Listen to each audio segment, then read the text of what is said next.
Well, I started in June of 2013 as the full-time executive director. Prior to that, I was on the board of directors for 4 years. So as I wrap up now at the end of February, this is going to be 10 years of my time here at the beautiful Stanley Theater. Of course, you know, in an old 91-year-old building like this, a small problem becomes a big problem real quick. So we had to fix the roof, we had to fix the boilers, we had to fix the doors, we had to fix some electrical, we had to fix some plumbing, and we had a whole list in front of us and we kept knocking them off one by one. So we're in pretty good shape here right now.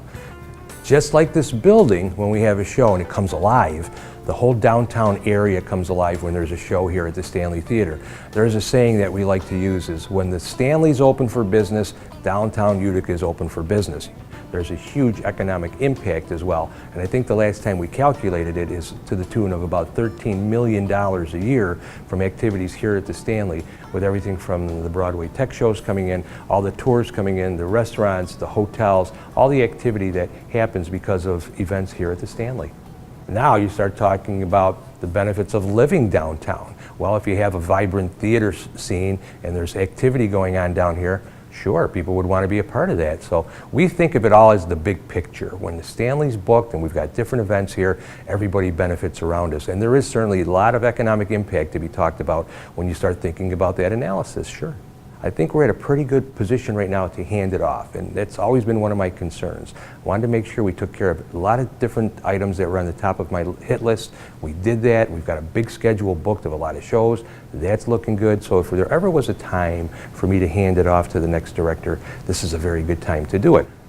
I think what's interesting is how I've come full circle. Right out of grad school many years ago, I went straight into the music business and worked on the artist management side for touring artists, global touring artists, in fact. So my first foray into business was in the musical space. Later it went into sports and auto racing and then hockey. So coming back into the music space and the theater space is just a full circle of bringing in all my talents and putting them all in one spot.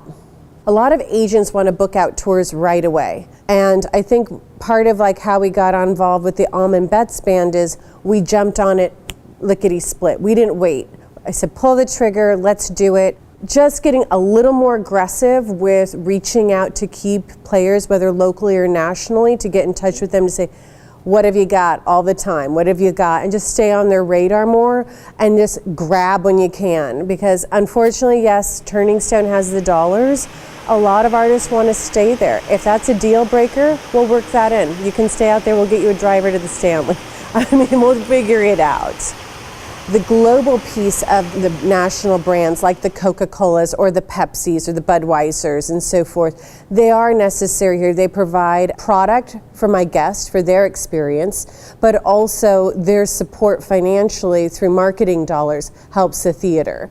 So moving forward, looking at your concession offering, let's just look at the bar. There is something missing on the bar. I've noticed it. It's going to change over time, probably within the first 6 months to a year. We're going to tackle that. There's certain brands that should be in the building sponsoring so people know that their local companies are supporting, but also be impressed that the larger companies are involved as well. I'm going to pocket projects, create plans to, whether it's through grants, fundraising, and so forth, really make sure the back end of the building stays in tip-top shape and those projects that need to be done get addressed, while also on the front end, maintaining our event calendar and having it fun for everyone. It is really special because with the eyes on the city and what's happening, eyes are also landing on the Stanley. So as we evolve as a property and as a venue for people, you're going to see some changes. They're going to be slight. They're going to be very indicative of the architecture.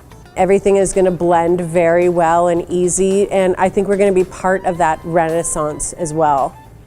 It is extraordinary. It is probably the best overwhelming feeling I've ever had.